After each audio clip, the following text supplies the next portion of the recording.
Assalamualaikum warahmatullahi wabarakatuh. Bismillahirrahmanirrahim. Alhamdulillah wassalatu wassalamu ala Rasulillah wa ala alihi wa sahbihi ajma'in. Rabbi shrah li sadri wa yassir li amri wa hlul 'uqdatan min lisani yafqahu qawli, amma ba'du. Muslimin dan muslimat yang dirahmati Allah, hari ini kita baca dari surah Yunus, bermula dari ayat 48. A'udzu billahi minasy syaithanir rajim.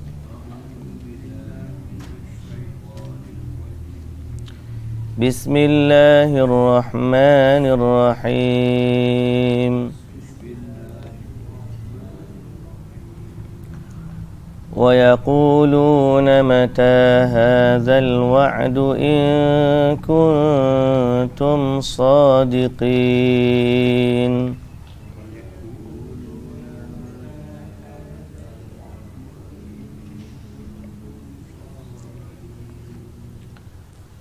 قُل لَّا أَمْلِكُ لِنَفْسِي ضَرًّا وَلَا نَفْعًا إِلَّا مَا شَاءَ اللَّهُ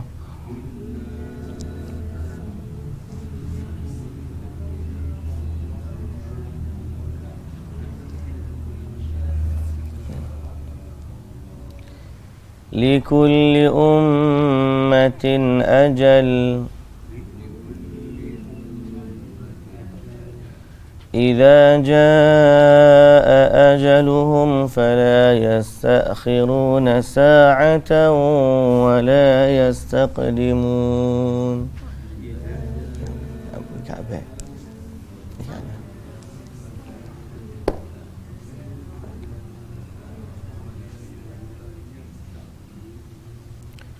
قل أرأيتم إن أتاكم عذابه بياتا أو نهارا ماذا يستعجل منه المجرمون.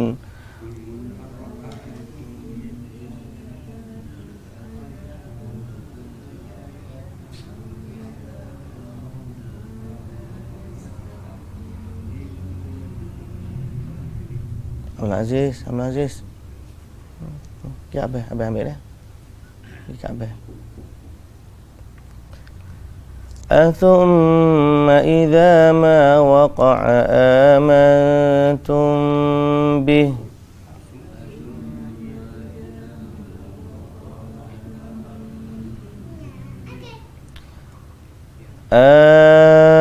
الآن وقد كنتم به تستعجلون.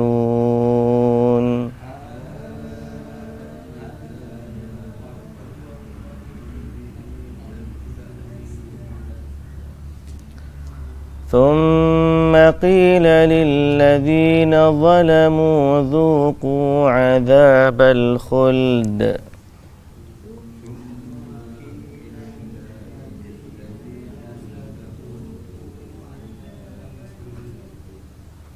هل تجزون إلا بما كنتم تكسبون.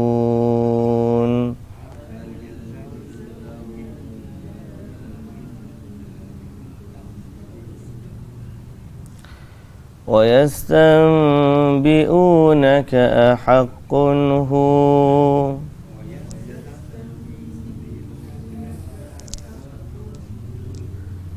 قل إي وربي إنه لحق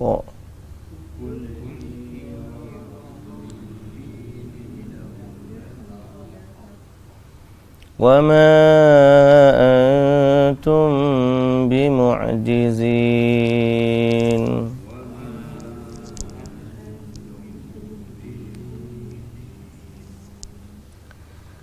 Bismillahirrahmanirrahim. Alhamdulillahi rabbil alamin.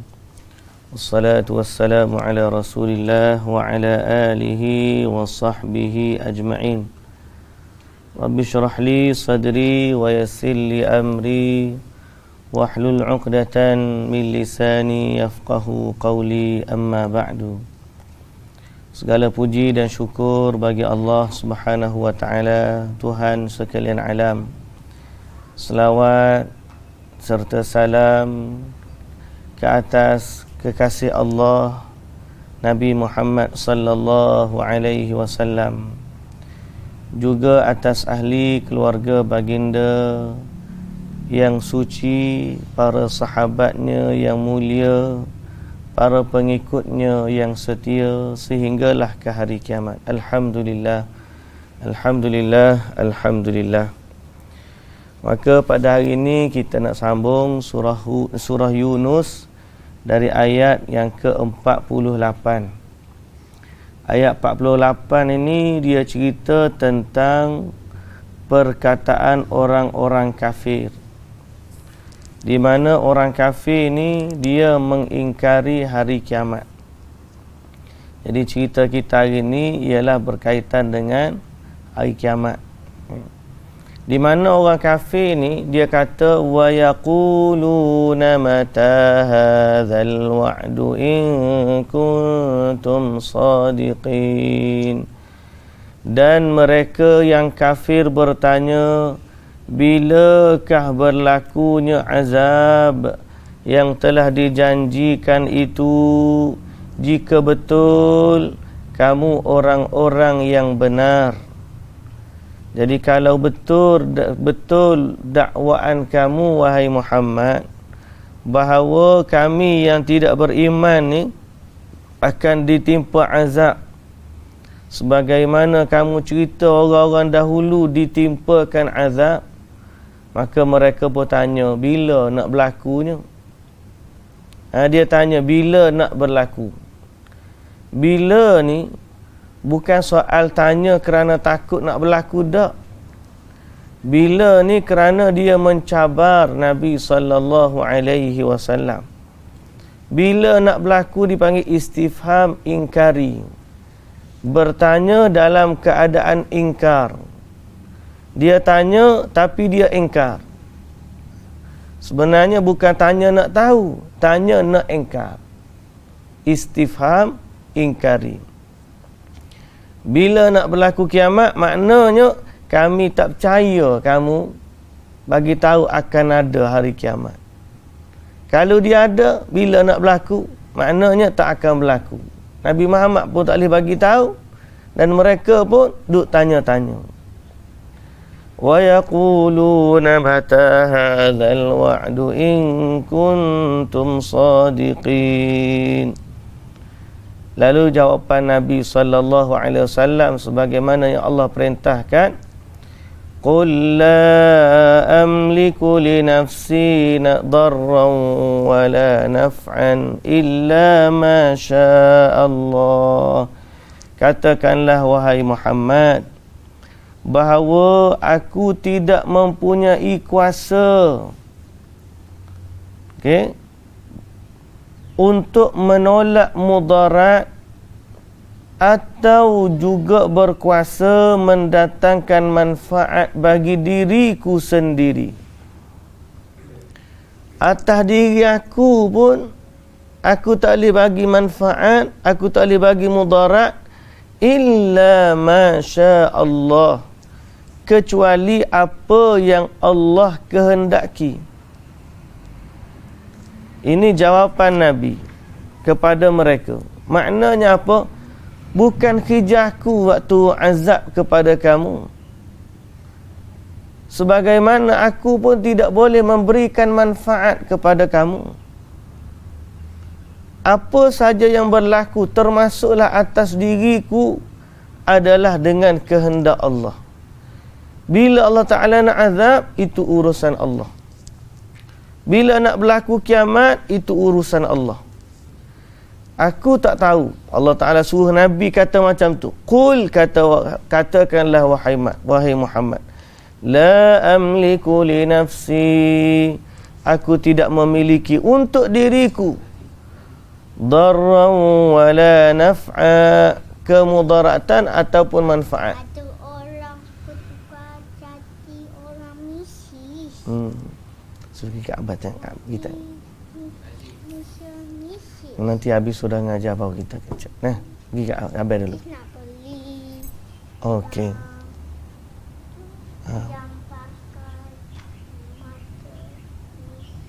Ya. Jangan ke depan tu. Pergi ke Abah. Abah, ambil dia pergi jalan luar.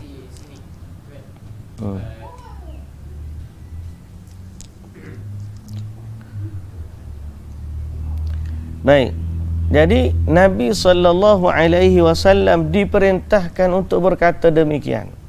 Aku tak tahu bila nak berlaku. Bila dia mau tanya, bilakah nak berlakunya kiamat? Jadi jawapan dia, Nabi kena jawab, aku tak tahu, aku tak boleh bagi manfaat, aku tak boleh bagi mudarat kepada kamu, melainkan apa yang Allah Ta'ala tentukan. Illa masya Allah. Cumanya likulli ummatin ajal. Bagi tiap-tiap umat ada tempoh yang telah ditetapkan. Idza jaa ajaluhum, apabila datang kepada mereka ajalnya, yakni tempoh waktunya, fala yastakhiruna sa'atan wala yastaqdimun, mereka tidak boleh melambatkannya sesaat pun, dan tidak pula mereka dapat menyegerakannya. Jadi Nabi SAW kata, aku tak tahu, aku tak ada manfaat, tak ada kuasa untuk mendatangkan mudarat atau manfaat. Cuma bagi setiap umat tu dah ada tempoh masing-masing, di mana apabila Allah Ta'ala datangkan ajal mereka itu, ataupun bila ajal mereka sudah datang, mereka tidak boleh mendahulukan sesaat atau menangguhkannya sesaat.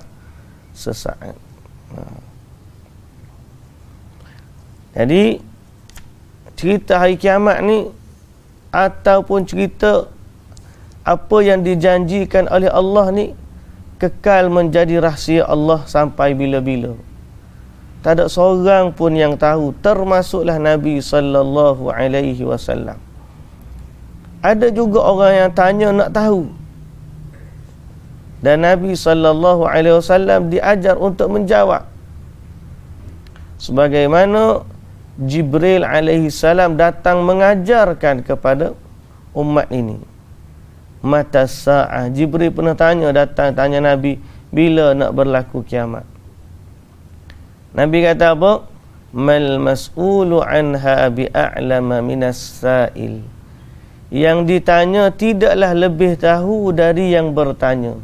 Maknanya Nabi Muhammad pun tak tahu bila kiamat, Jibril pun tak tahu bila kiamat. Cuma yang kita tahu, setiap umat ada tempoh masa dia. Kita pun, setiap kita ni ada tempoh masanya. Kiamat tak tahu bila nak berlaku, tapi yang kita yakin, kita semua ni ada ajal tertentu. Bila ajal kita, wallahu ta'ala a'lam. Dan ajal seseorang itu, dia tidak ada kaedah random yang kita boleh tengok. Oh, orang ni siapa beranak tahun sekian-sekian, umur dia begini-begini. Siapa beranak bulan sekian-sekian, umur dia begini-begini. Tak ada. Tok Nujum mana pun dia tak boleh teka bila nak mati. Tak ada. Yang hanya tahu Allah Subhanahu wa ta'ala. Jibril pun tak tahu. Tiba-tiba kalau ada orang mari kata, kiamat ni akan berlaku pada tahun berapa? 2021. Kita ni bahagian teka hari kiamat ni lama dah, tuan-tuan. Janganlah duduk sibuk nak teka hari kiamat ni bila. Tak payah, membazir masa je. Ada orang cerita waktu King Faisal dulu. King Faisal ni Raja Saudi, yang mana dia ni tegas dengan Amerika. Dia memerintah hanya 10 tahun. Waktu dia memerintah tu, orang kata dia lah yang nanti akan membawa kebangkitan orang Arab. Akhir zaman dah ni. Dia lah raja yang dijanjikan akhir zaman. Macam-macam lah teori keluar pada masa tu. Tapi akhirnya dia mati dibunuh. Dia mati dibunuh. Maka semua teori yang berlaku mana masa dia tu terbatal dengan sendirinya. Kemudian mari pula waktu perang Teluk, orang lawan Saddam Hussein. Cerita pula hari kiamat ni akan berlaku. Pasal apa? Akan datang di akhir zaman orang yang zalim. Kemudian dia kalau macam-macam cerita dia. Hadis pun tak tahu mari mana. Reka-reka lah. Kemudian bila mati Saddam Hussein, semua teori itu terpadam. Naik pula Barack Obama naik jadi Presiden Amerika. Bawa pula hadis orang nanti di akhir zaman Kaabah ni akan runtuh. Diruntuhkan oleh orang yang memiliki 2 betis yang kecil. Dan 2 betis yang kecil itu isyarat kepada orang-orang belah-belah Afrika. Ethiopia, Habasyah. Sebab dia orang ni betis kecil. Sebab orang tu dia lari laju betis dia kecil. Ya kan, kalau duduk Sudan betis kecil sama. Jadi dia orang kata Obama lah yang dimaksudkan dalam hadis. Masa tu tiba-tiba 2 penggal Obama pegang. Kaabah ada duduk situ. Siapa berhenti Obama habis tempoh yang mari Donald Trump, Kaabah tak runtuh lagi. Terbatal lah cerita Obama. Habis tu nak sibuk lagu mana? Zaman dulu kala lagi, waktu Tatar, Mongol, Tatar serang Baghdad. Inilah dia Ya'juj dan Ma'juj. Bila kalah Ya'juj dan Ma'juj di Ainun Jalut, maka terbatal teori. Kenapa kita nak habiskan masa nak teka hari kiamat tu bila? Sedangkan Nabi pernah jawab, mal mas'ulu anha bi'a'lama minas sa'il. Dan kenapa kita nak sibuk sangat dengan bila nak berlaku, sedangkan bila orang tanya Nabi SAW, Nabi tanya orang tu balik, wa ma a'datta laha, apa yang kamu sediakan untuknya. Jadi itu persoalan yang lebih penting daripada bila nak berlaku, iaitulah apa persiapan kita. Apa persiapan kita menuju hari kiamat. Apa jawapan kita andai ditanya, bagaimana kita dengan Allah, bagaimana kita dengan Rasulullah sallallahu alaihi wasallam, dan bagaimana atau Islam mana yang kita ikut. Bila kita sebut Islam mana tu, sebab ramai orang hari ni dia hanya sekadar tumpang nama Islam, tapi amalan mereka jauh menyimpang dari ajaran Islam yang sebenar. Sebab itu kita dalam menghadapi hari kiamat mesti pertama perteguhkan soal tauhid, akidah. Tauhid, akidah, iaitulah tentang keimanan kita kepada Allah. Kita beriman kepada Allah pada apa sahaja yang Allah khabarkan tentang dirinya, dari namanya, dari perbuatannya, dari sifatnya. Semua yang Allah khabarkan kepada kita, kita mesti beriman dengannya. Kita akui ketuhanan dia. Kita akui hak dia semata-mata yang memiliki hak untuk disembah. Kita mengakui dia memiliki nama-nama dan sifat-sifat yang maha sempurna. Allah Subhanahu wa ta'ala. Itu persiapan kita dari sudut akidah. Kita berlepas diri dari kesyirikan, itu juga persiapan. Mana-mana perkara yang boleh mendatangkan unsur syirik, percaya kepada tangkal, percaya kepada azimat, berdoa kepada orang mati. Bukan berdoa untuk orang mati. Untuk orang mati itu lain. Ya Allah, ampunkanlah dosa dia. Ya Allah, tu untuk orang mati. Berdoa kepada orang mati pergi kubur. Tu minta nombor tu. Tak nombor. Minta nombor. Tak minta nombor pun minta zuriat lah, minta rezeki lah, minta pekerjaan lah, minta jodoh lah. Semua hak pergi duduk kubur-kubur, minta kubur keramat dan sebagainya tu, minta kepada kubur. Maka dia telah terjerumus ke dalam lembah kesyirikan. Kerana berdoa ni hanya milik Allah, dan yang memberi mudarat dan manfaat juga hanyalah Allah Subhanahu wa ta'ala.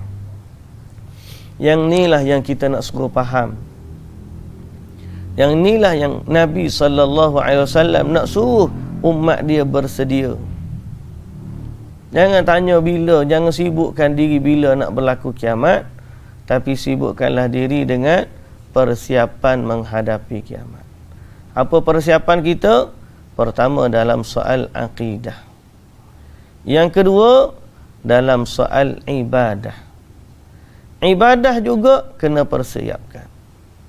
Okay? Banyakkan beramal. Tapi kalau banyak tak tepat, tak boleh juga. Okay? Ibadat ni bukan nak banyak. Yang utamanya ialah nak tepat, nak benar, nak betul. Kalau betul, banyak baru okey. Kalau tak betul, banyak pun tak okey. Kalau betul, sedikit pun alhamdulillah. Kalau tak betul, sedikit lagilah inna lillah. Amalan ni yang pertama nak betul, barulah nak banyak. Mana bukti dan hujahnya? Sebab Allah Subhanahu wa ta'ala yang sebut, Alladhi khalaqal mauta wal hayah. Dialah Allah yang menciptakan mati dan hidup. Liyabluwakum ayyukum ahsanu amala. Untuk dia menguji kamu, siapakah dari kalangan kamu yang paling baik ahsanu, paling baik amalannya. Berkata Al-Imamul Khattabi, aswabuhum, ya aswabuha, iaitulah yang paling benar. Yang paling benar tu apa dia? Yang mengikuti sunnah Nabi dan ikhlas kerana Allah Subhanahu wa ta'ala. Dua syarat amalan itu benar. Iaitu pertama, mengikut petunjuk Nabi sallallahu alaihi wasallam. Itu syarat ni semua orang tahu. Bila sebut tentang Nabi, semua orang tahu. Kita kena ikut dia. Tapi bila beramal, ramai yang pejam mata. Tak apalah, tak serupa dengan Nabi pun, takkanlah salah. Takkanlah salah. Dia kata, saya tak tahu pula kalau sedekah Fatihah kepada orang mati ni berdosa. Kita tak kata lagu tu pun. Kita hanya ajak manusia kembali kita ikut apa yang Nabi SAW perintahkan. Kan apa yang Nabi perintah, kita buat sebagaimana yang diperintahkan. Itu saja. Tapi cabarannya manusia ni, dia mudah tergelincir daripada landasan utama. Dan itulah yang Ibnul Jauzi sebut dalam kitab dia, Talbisu Iblis. Iblis ni dia nak menyimpangkan manusia daripada jalan kebenaran yang utama. Jalan kebenaran mengikut panduan Allah dan juga Rasulullah. Sebab Allah sebut dalam Quran, ajar kepada kita bagaimana nak beramal. Nabi SAW pun sebut dalam hadis, panduan untuk umat bagaimana nak beramal. Kemudian ulama-ulama datang kemudian ambil daripada Quran, ambil daripada hadis, ajar kepada umat ni bagaimana untuk beramal. Mari pula generasi ke belakang dia kata ulama ajar untuk beramal. Sedangkan ada sebahagiannya hanya guna tepek nama ulama, sedang ulama tak pernah ajar. Apatah lagi Nabi tak pernah ajar. Dia hanya tepek ulama sebut, ulama kata. Dia guna pakai nama ulama, sedang ulama yang dia guna tu boleh jadi ulama yang tidak benar. Berapa ramai orang yang terambil, dia kut perkataan ulama Syiah dalam mengajak untuk beramal. Okey?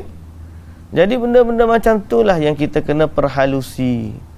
Kita nak ajak manusia kembali kepada beramal sebagaimana yang diajar oleh Allah dan Rasul dalam Al-Quran dan hadis, dan dinukilkan oleh ulama bersandarkan kepada Al-Quran dan hadis. Kalau tiba-tiba dia kata ulama suruh, ulama mana? Bagi tahu nama. Sammu lana rijalakum. Bagi tahu ulama mana? Mana di kalangan ulama yang mana sebut kepada kita di kalangan mereka yang apabila orang mati dia ajar buat macam ni. Sebut nama. Kena baca Qul huwallah 7 kali contoh. Qul a'udzu birabbil falaq 7 kali. Kemudian Qul a'udzu birabbin nas 7 kali. Kemudian baca ayat kursi, kemudian amanar rasul, kemudian selawat. Kemudian la ilaha illallah 100 kali. Ulama mana yang susun? Bagi tahu, namakan satu nama. Daripada 4 mazhab tu, Bukhari ke? Bukhari pula. Imam Syafi'i ke? Imam Malik ke? Imam Ahmad ke? Imam Abu Hanifah ke? Namakan dari mereka. Mana satu yang sebut ajar ni? Jangan kata ulama kata, ijma' dah kata. Ijma' mana pun kita tak tahu. Jadi sebab itu kadang-kadang kita ni kena panggil berhati-hati. Nak beramal, betul semua orang nak beramal dengan amal salih.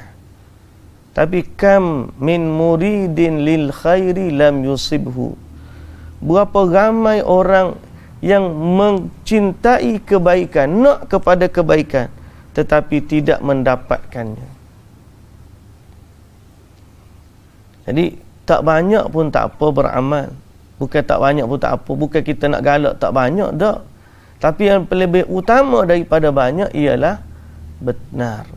Benar ni sama seperti apa yang diajarkan oleh Nabi kita Muhammad sallallahu alaihi wasallam.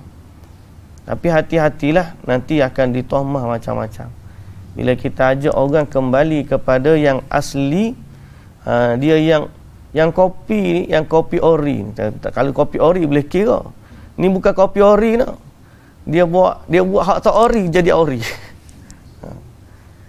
Jadi akan ditohmah macam-macam. Dia akan diuji dengan sifat begitu. Kita nak ajak orang kepada yang asli sebagaimana yang Nabi ajar. Kalau dia buat yang asli, alhamdulillah, tak payahlah dia rasa bimbang dan takut. Tapi isunya ialah dia tambah daripada yang ori tu, dia tambah daripada dia, kemudian dia kata hak ni sama seperti yang ori. Itu masalah. Ini yang berlaku kepada ahlul kitab. Wa inna minhum la fariqan yaluna alsinatahum bil kitab wa ma huwa minal kitab wa yaquluna huwa min indillah wa ma huwa min indillah wa yaquluna 'ala Allahil kadhiba wa hum ya'lamun. Tu ayat tu wa inna minhum la fariqan litahsabuhu minal kitab. Tinggal sikit. Wa inna minhum la fariqan yaluna alsinatahum bil kitabi litahsabuhu minal kitab wa ma huwa minal kitab wa yaquluna huwa min indillah wa ma huwa min indillah wa yaquluna 'ala Allahil kadhib wa hum ya'lamun. Orang Yahudi ni Allah Ta'ala kata, dia baca, dia lantunkan dengan lisan dia sesuatu daripada dia bil kitab, seperti mana dia ni adalah Alkitab. Maknanya dia reka ayat tokok tambah masukkan daripada dalam kitab dia. Litahsabuhu minal kitab, supaya kamu sangka dia ni daripada kitab. Wa ma huwa minal kitab. Allah Ta'ala kata, dia sebenarnya dia bukan daripada Alkitab. Wa yaquluna huwa min indillah, dia kata ni datang dari Allah ni. Wa ma huwa min indillah, Allah Ta'ala kata dia bukan datang dari Allah. Wa yaquluna 'ala Allahil kadhib, sebenarnya dia berdusta ke atas Allah. Wa hum ya'lamun.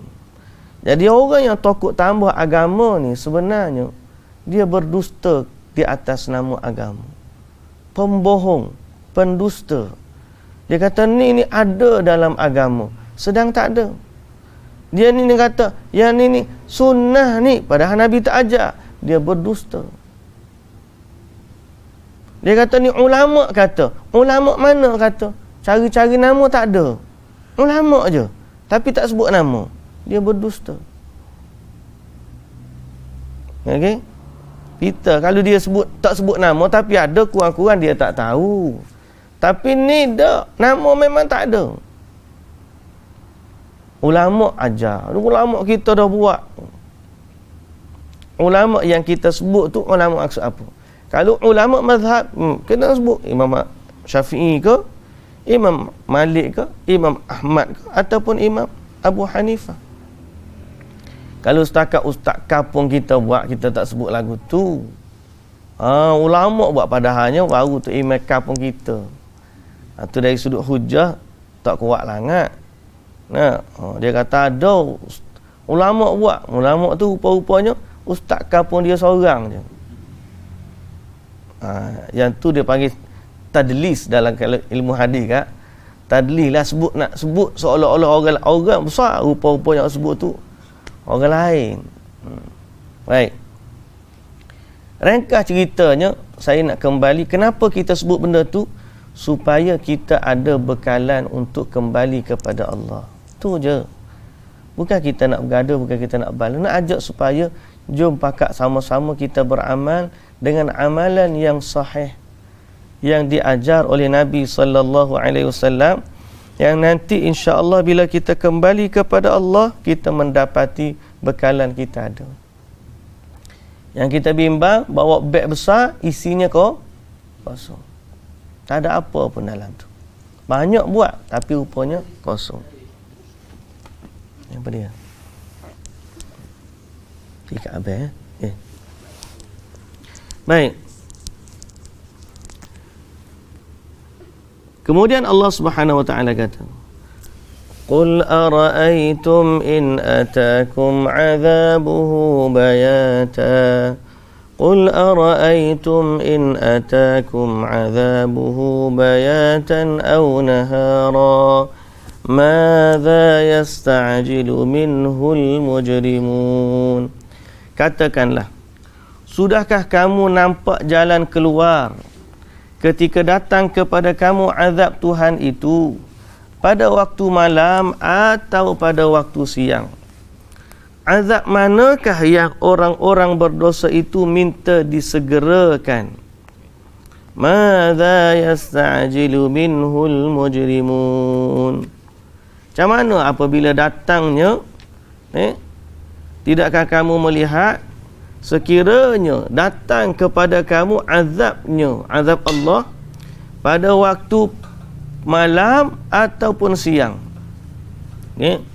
Madza yasta'jilu minhul mujrimun. Azab manakah yang orang-orang berdosa itu minta disegerakan? Minta mana? Mana hak kamu minta? Kemudian Allah Subhanahu wa taala kata, "Athumma idza ma waqa'a amantum bih." Apakah kemudian? Adakah? Thumma kemudian. Okay. Kemudian apabila dia menimpa kamu, ma waqa'a amantum bih, kamu pun mengaku kebenarannya. Itu maksud dia. Patutkah kamu mengingkari azab itu, kemudian apabila ia menimpa kamu, kamu mengakui kebenarannya? Jadi maknanya, apakah bila dia datang tu, baru kamu nak percaya? Okeylah. Dah. Ini main sana. Ni kat Abel balik dah tu. Athumma idza ma waqa'a amantum bih. Apakah setelah dia datang kemudian kamu nak beriman? Jadi dalam bahasa lain, mu tunggu dia mari juga dulu baru nak beriman. Jangan tunggu dia datang. Kalau dia dah datang, tak ada adalah ujian. Dia ujian ni kena jawab sebelum tamat tempoh. Dah. Bila cikgu tiup boleh tengok buku, baru nak jawab. Tak boleh dah. Cikgu kata masa tamat, dia keluar, buka buku. Oh, ni jawapan dia. Cikgu nak tulis balik. Boleh tak? Tak boleh dah. Nama ujian ni, dia sebelum didatangkan azab. Bila azab datang, maknanya tempoh ujian tu dah habis dah. Orang mati pun lagu tu juga. Bila dah mati, tempoh ujian dia dah habis. Jadi Allah Ta'ala kata, Athumma idza ma waqa'a amantum bih. Al-ana. Adakah sekarang? Sekarangkah baru kamu mengakui kebenarannya? Adakah sekarang? Al-ana. Sekarang nak beriman. Wa qad kuntum bihi tasta'jilun. Padahal sebelum ni kamu menunjukkan keingkaran dengan meminta disegerakan kedatangannya. Thumma qila lil ladzina zalamu. Kemudian dikatakan lagi kepada orang yang berlaku zalim itu, Dhuqu azabal khuld hal tujzauna illa bima kuntum taksibun. Rasakanlah azab yang kekal, tidaklah kamu dibalas melainkan dengan apa yang kamu usahakan di dunia. Inilah beratnya hari akhirat. Akhirat ni berat, bukan cerita main-main. Kita dengar macam halwa telinga. Kita dengar seolah-olah dia kisah. Sebab tu orang yang tak beriman, dia dengar hari kiamat, dia anggap seperti cerita dongeng. Dia kata asatirul awwalin. Ni cerita dongeng orang zaman-zaman dulu. Tapi bagi orang beriman, bila dengar cerita hari kiamat, ni adalah cerita benar tentang hakikat yang akan berlaku. Seolah-olah bila kita fikir keadaan tersebut, Allahu Akbar, beratnya. Berat. Bila sampai di hari akhirat, Allah Ta'ala nak tanya pun tak boleh nak jawab. Lo ni pun kalau orang tanya, kukak nak jawab. Bapa buat lagu ni? Kita sendiri pun. Bapa kamu? Kalau tiba-tiba lah ustaz tanya kita anak murid, ustaz tanya. Nah, awak tak buat homework hari ni, contoh. Awak tak buat kerja. Cikgu saya gini. Nak jawab takut dah. Kita besar ni pun ada homework juga. Cuma sebab tak ada atas kita tu cikgu, tak berasa orang nak. Kalau tiba-tiba akhirat besok Allah Ta'ala tanya, homework siap dah kau? Homework kita ni lah. Allahul Musta'an. Kena minta ampun banyak kita ni. Banyak homework kita yang Allah Ta'ala tanggungjawabkan kita. Terutamanya bagi orang yang dah banyak belajar lah. Orang ngaji ni makin banyak dia ngaji, makin banyak homework dia. Kita guna istilah homework lah dah, mudah faham. Orang lagi banyak dia belajar, lagi banyak homework dia. Kalau dia belajar sikit-sikitlah homework dia. Dia dah ngaji dah. Quran dia dah belajar, dia dah hafal. Tambahlah homework dia dengan orang yang tak hafal Quran. Solat dia belajar, maka tambahlah homework solat dia dengan orang yang tak belajar. Betul tak? Tapi dia kata, jangan kata tak acilah dia je ada homework, orang tu tak ada homework. Tak. Macam orang buat homework jugalah, lagi dia buat, lagi dia pandai. Lagi banyak markah. Orang yang tak buat, tak adalah markah dia. Jadi sampai akhirnya, siapa yang boleh CJ? Siapa yang boleh hadiah? Orang yang banyak homework. Dan atas dunia tak ada. Kalau di dunia ni ada orang buat, dia tak buat homework, pergi sekolah boleh hadiah. Salah, tak tahu macam mana. Nah, dia tak buat homework pun masa cuti sekolah. Tiba-tiba pergi sekolah, cikgu isytihar dia pelajar terbaik. Pelik dia. Itu berlakulah zaman dunia, dalam dunia. Dalam akhirat tak akan berlaku lagu tu. Akhirat adalah detail, sedetail-detailnya. Wa wudi'al kitab, datang kitab catatan amalan. Fataral mujrimina mushfiqina mimma fi, orang jahat susah hati tengok. Wa yaquluna ma li hadzal kitab, kitab apa ni? La yughadiru saghiratan wala kabiratan illa ahsaha. Hak kecil pun dia tulis, hak besar pun dia tulis. Ada berlaku.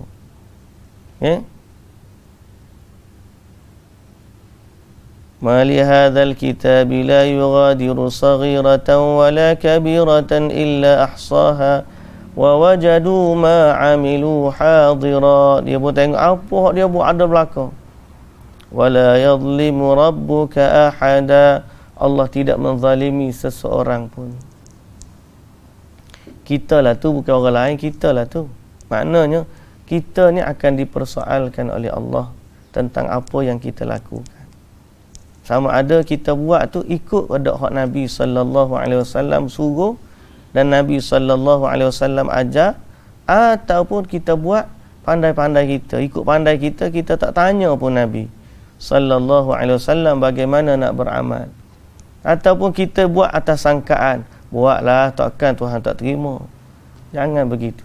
Sebab cerita hari akhirat isu dia sangat besar, sangat berat persoalannya. Baiklah kita kata tak banyak mana amalan kita, jangan sampai kurang hak wajib dak. Jaga wajiblah ke, alhamdulillah. Mudah-mudahan Allah Taala terima hak sikit tu, kemudian Allah Taala merahmati. Jangan banyak tapi tiba-tiba tak sama, tak serupa, salah skema. Okey. Baik. Jadi orang-orang zalim itu nanti hari akhirat akan ditanya, "Dzuqu 'adzabal khuld." Rasailah azab yang kekal. Bima kuntum taksibun. Hal tujzauna illa bima kuntum taksibun. Tidaklah kamu dibalas melainkan dengan apa yang kamu usahakan di dunia. Kemudian mereka tanya lagi, wa yastanbi'unaka ahaqqun hu. Dan mereka tanya lagi, ahaqqun hu, betul ke gitu? Ada sungguh ke kiamat ni? Dia tanya bila nak berlaku. Kemudian dia kata, betul ke akan nak berlaku kiamat? Mereka mengingkari sebab apa? Dalam banyak dah ayat-ayat sebelum ni kita baca, macam mana cara mereka mengingkari. Antaranya sebab mereka rasa mustahil orang yang mati itu nak dihidupkan kembali setelah dia jadi tanah hancur. Kan? Jadi Nabi SAW diperintahkan pula untuk menjawab, Qul wa rabbi. Itu maksud apa? Itu ya. Wallah. Orang Arab kata wallah, ya. Ya betul, ya. Qul wa rabbi. Katakanlah, ya demi Tuhanku. Betul, kiamat tu ada. Innahu la haqq. Sesungguhnya ia adalah benar. kiamat tu benar-benar akan berlaku. Wa ma antum bimu'jizin, dan bila dia berlaku, kamu sekali-kali tidak akan berkuasa menahan kedatangannya. Maknanya kamu tak boleh halang dia berlaku.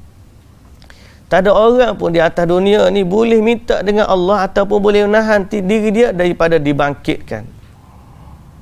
Wa ma antum bimu'jizin. Buatlah apa untuk halang hari kiamat, tak akan boleh. Siapa pun dia buat apa, tengok cerita. Ada orang zaman dulu, Nabi kata, bila dia mati, dia minta anak dia bakar mayat dia sampai hancur jadi debu. Kemudian campak di laut, separuhnya lagi campak di gunung. Tujuan supaya dia tidak dihidupkan kembali kerana dia takut kepada Allah. Allah Ta'ala kata kun fayakun. Mudah je Allah Ta'ala panggil hak di langit, panggil hak di bumi, hak di laut, kumpul, hidup semula orang tu depan Allah. Jadi kalau cara tu pun tak dapat menghalang untuk dihidupkan kembali, ada tak cara lain? Tu paling dahsyat dah tu orang boleh buat. Maknanya lepas dia mati bakar jadi abu-abu, dia ni tabur di lautan. Ada lagi dah orang boleh buat usaha lebih hebat daripada tu untuk dia tidak dibangkitkan. Acu fikir boleh tak? Mana manusia kreatif yang dia berkuasa menghalang tubuh dia daripada dibangkitkan kembali? Nak halang malaikat bila datang, mustahil. Macam mana? Cuba bagi satu contoh gambaran. Ada ke tak orang boleh tahan dia ni daripada dihidupkan kembali setelah dia mati? Jawapan dia tak ada. Sebab tu Allah Ta'ala perintahkan Nabi kata, Qul wa rabbi, katakanlah ya demi Tuhanku, innahu lahaqq, sesungguhnya kiamat itu benar. Wa ma antum bimu'jizin, dan kamu tidak boleh menahan dia dari berlaku. Tak ada orang pun boleh tahan kiamat untuk berlaku. Dia adalah kekuasaan Allah, dan hari yang paling besar, yaumun azim, hari yang besar, maliki yaumiddin, pemilik Allah Ta'ala memiliki hari pembalasan. Hari akhirat adalah hari yang agung, hari di mana Allah kumpulkan seluruh manusia untuk dihadapkan di hadapan Allah, dan hari itu manusia akan diadili dan dibalasi apa yang mereka lakukan. Semoga Allah Azza wa Jalla mentaufikkan kita untuk beramal setelah hidayah. Semoga Allah Ta'ala memberikan kepada kita hidayah pada apa yang belum kita mendapatkannya. Semoga Allah Ta'ala memberikan kepada kita ilmu untuk mengeluarkan kita dari kejahilan, dan Allah mentaufikkan kita untuk beramal dengan apa yang kita belajar. Dan Allah Ta'ala menerima dari kita amalan yang sedikit, serta Allah ampunkan daripada kita dosa-dosa yang telah kita lakukan, insya-Allah. Amin ya rabbal alamin. Baik, kita berhenti setakat tu. InsyaAllah kita akan sambung pada ayat yang seterusnya, ayat yang ke 54. Wallahu ta'ala alam. Subhanakallahumma wa bihamdika, asyhadu an la ilaha illa anta, astaghfiruka wa atubu ilaik. Assalamualaikum warahmatullahi wabarakatuh.